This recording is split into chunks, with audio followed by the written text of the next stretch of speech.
Hi, my name is Nora Duncan, and I'm the State Director of AARP here in Connecticut.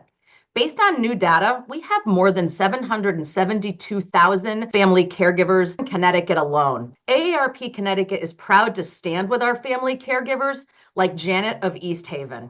Janet, why don't you go ahead and tell us a little bit about yourself? Okay, I'm 66 years old. I have been a nurse my forever, over 40 years, and I am married to Mike, who's 70, retired electrical engineer who was diagnosed with frontotemporal dementia in May of 2022.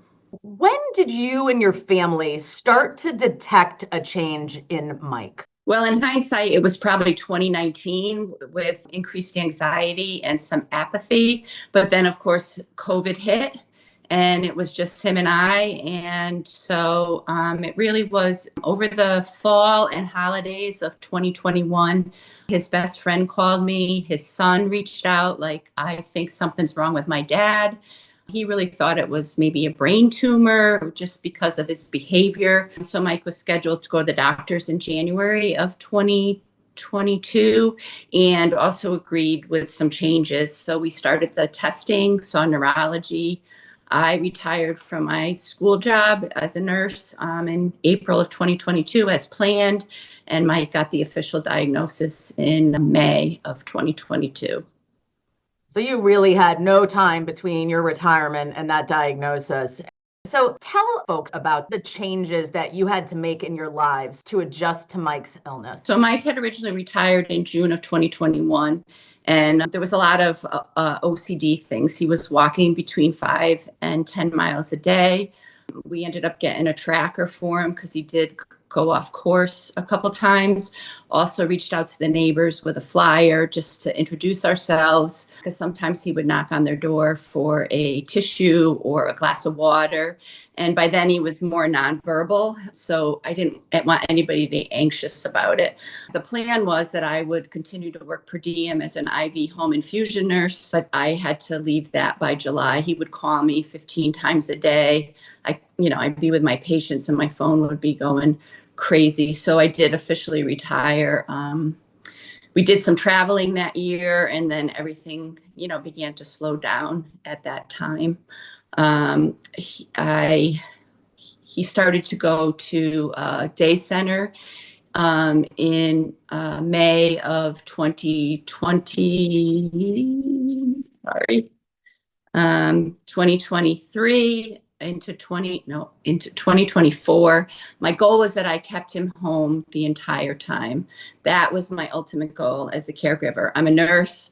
I had kids. I thought I could do it. It just became increasingly more difficult, always keeping an eye on him, hiding his shoes because he just wouldn't stop walking. So he went to a day center, started in August of 2023 into, that's not the right date, August of 2024 into the spring this year, and then needing more care. I was up at night. I couldn't even really take a shower because all the burners would be out on my stove. I had to lock everything up. It just became very, very difficult. So he currently is in a assisted living memory care, which you have to pay for every month. And because of the fact that a lot of the assisted living memory cares don't take Medicaid, I'm now in the process of, he'll be transferred to a skilled facility because the money goes very quickly. And that's probably there's three things: you're emotionally, physically, and financially devastated by this disease. My husband and I got together later in life. We worked hard to save money for retirement to be able to travel and do things. And a lot of that money every month is just going. So the importance for caregivers, my advice is you need a good elder lawyer to help you figure out what you need to do as soon as you get a diagnosis, and to give yourself some forgiveness and grace when things change and you have to make changes.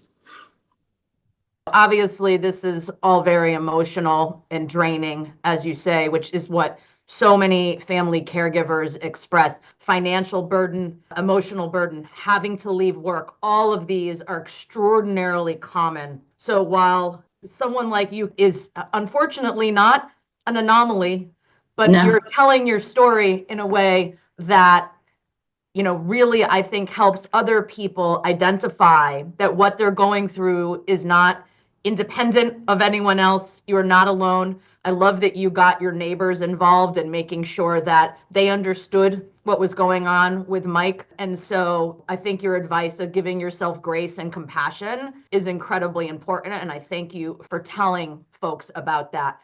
At AARP, we take an integrated approach to education, outreach, and advocacy. And people like you do help bring to life the important issues facing those age 50 plus in Connecticut. And I appreciate you telling your story. So, what message would you like to send to policymakers and elected officials based on your experiences with you and Mike and this disease? I think that we need more funding and more assistance. I was able to use the Agency on Aging for a little bit of financial assistance when he was in the day program. 4 hours a week just doesn't give a caregiver enough time for anything. I mean, you're barely surviving. Every situation is different.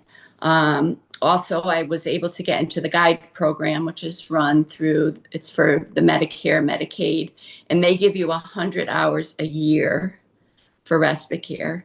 And I can tell you that it's not enough. I can't imagine.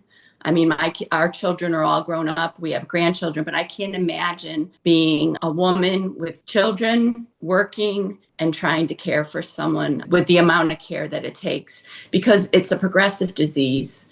So they start out walking independently, but by the time Mike left he needed help showering, it just becomes more and more care. And, my heart aches. And that's why I'm speaking out, because we all need help. Every situation, like I said, is different, but there needs to be some kind of support out there for us. Janet, I really appreciate you taking time to tell your story. I'd like people to know that we do have free resources available for caregivers at the website listed below. Please go ahead and utilize those resources and take care of yourself, take care of your loved ones, and continue to advocate. Your voice means a lot to those in Connecticut and across the country who are providing critical support to keep people home where they want to be for as long as they can be, and then also advocating to make sure that when they can't be home anymore, we have the resources we need to keep people safe. So thank you, Janet. Thank you.